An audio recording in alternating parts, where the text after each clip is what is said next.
Let's mic देश का मिजाज वेस्ट। ये है लेट्स माइक मॉडर्न रेडियो और आप सुन रहे हैं पश्चिम भारत की खबरें। महाराष्ट्र के बारामती उपचुनाव में सुनेत्रा पवार ने शानदार प्रदर्शन करते हुए जीत हासिल कर ली है। उनके इस प्रदर्शन से दिवंगत अजीत पवार के रिकॉर्ड को तोड़ दिया है। इस सीट पर कुल 23 उम्मीदवार मैदान में थे, लेकिन मुकाबला मुख्य रूप से पवार परिवार के इर्द गिर्द रहा।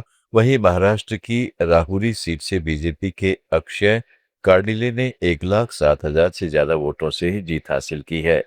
इसके अलावा बीजेपी ने गुजरात, नागालैंड और त्रिपुरा की एक एक सीट पर कब्जा जमाया है। पुणे के नरसपुर में 4 साल की बच्ची से हुए बलात्कार और हत्या ने महाराष्ट्र में एक बड़ा राजनीतिक विवाद खड़ा कर दिया है।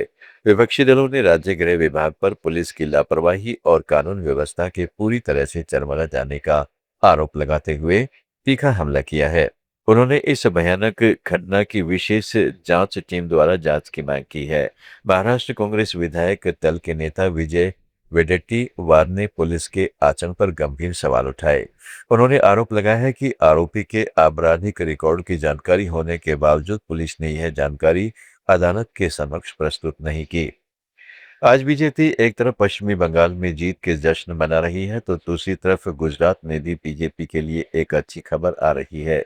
यहाँ गुजरात के आनंद जिले की उमरेठ विधानसभा सीट पर हुए उपचुनाव में बीजेपी उम्मीदवार अरशद भाई परमार जीत गए हैं।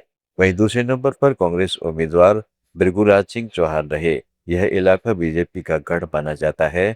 इसी पर बीजेपी के तत्कालीन विधायक गोविंद भाई परमार के निधन के बाद 23 अप्रैल को मतदान हुआ था। पश्चिम बंगाल के मतगणना रुझानों को लेकर राजस्थान भाजपा कार्यकर्ताओं में जश्न का माहौल है। जयपुर, बीकानेर सहित प्रदेश भर में जगह जगह भाजपा कार्यकर्ता पटाखे छोड़कर खुशी मनाते नजर आए। इस मौके पर राजस्थान भाजपा अध्यक्ष मदन राठौड़ ने कहा है कि बंगाल में ममता बनर्जी के शासन से जनता त्रस्त परेशान थी। वहां तुष्टीकरण की पराकाष्ठा थी और लूट खसोट चल रही थी। उन्होंने कहा है कि टीएमसी के कार्यकर्ता बंगाल में वसूली करते थे, जनता को परेशान करते थे। ममता बनर्जी सरकार के अधिकारियों ने खुलेआम लोगों को छूट दे रखी थी, लेकिन अब निश्चित रूप से ममता बनर्जी का शासन समाप्त होगा और वहां भाजपा का शासन होगा। वहीं राजस्थान के पूर्व भाजपा अध्यक्ष नेता सतीश पूनिया ने चुनावी नतीजों पर कहा, अब देश में विचार के नाते राष्ट्रवाद को पूरे तरीके से भारत की जनता ने साबित कर दिया है। इससे उन्नत और उत्कृष्ट विचार नहीं है। भाजपा लगातार चुनाव इसलिए जीतती है क्योंकि धरातल पर काम करती है, पार्टी के नेता मेहनत करते हैं। राष्ट्रवाद को पूरे तरीके से भारत की जनता ने स्थापित कर दिया है। इससे उन्नत और उत्कृष्ट विचार नहीं है। दूसरा, ये वोट है भरोसे का। पिछले 12 वर्षों में प्रधानमंत्री नरेंद्र मोदी जी ने सामान्य योजनाओं से और वैचारिक मुद्दों पर जैसे देश का जीवन बदला, उस पर लोगों ने भरोसा किया है। राजस्थान के पूर्व मुख्यमंत्री अशोक गहलोत ने अपने जन्मदिन पर बाड़मेर के हापो की ढाणी की युवती लीला कंवर द्वारा अपने पैरों से उसका चित्र बनाने पर फोन पर बात की और शुभकामनाएं दी।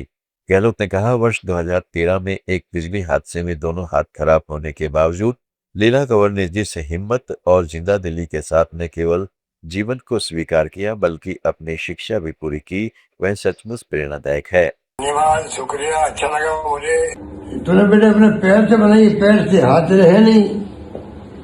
इतनी इतनी इतनी सुंदर पेंटिंग बना दी तूने, बहुत बड़ा काम किया है। राजस्थान में बम से उड़ाने की धमकी का सिलसिला थम नहीं रहा है। आज उदयपुर, बाड़मेर, कोटा, बारां और सीकर के कोर्ट को बम से उड़ाने की धमकी दी गई है।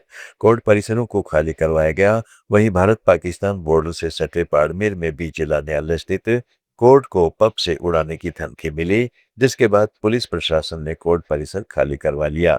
बारां में टीजीएम की आधिकारिक ईमेल आईडी पर संदिग्ध ईमेल मिला। प्रशासन ने एहतियातन कोर्ट परिसर खाली करा लिया। कोटा जिला कलेक्ट्रेट में सोमवार सुबह उस समय हड़कंप मच गया जब जिला कलेक्टर की ऑफिशियल आईडी पर तमिल और हिंदी भाषा में प्राप्त ईमेल पर सीकर कलेक्ट्रेट कार्यालय को बम से उड़ाने की धमकी मिली। इसके साथ ही मामले में पुलिस और प्रशासन अलर्ट मोड पर आ गया। गोवा में मिट्टी के कटाव की दर अनुमानित सीमा से लगभग 5 गुना अधिक है, जिससे राज्य में भूमि क्षरण और पारिस्थितिकी स्थिरता को लेकर गंभीर चिंता पैदा हो गई है। देश का मिजाज में फिलहाल इतना ही। जुड़े रहें लेट्स माइक के साथ।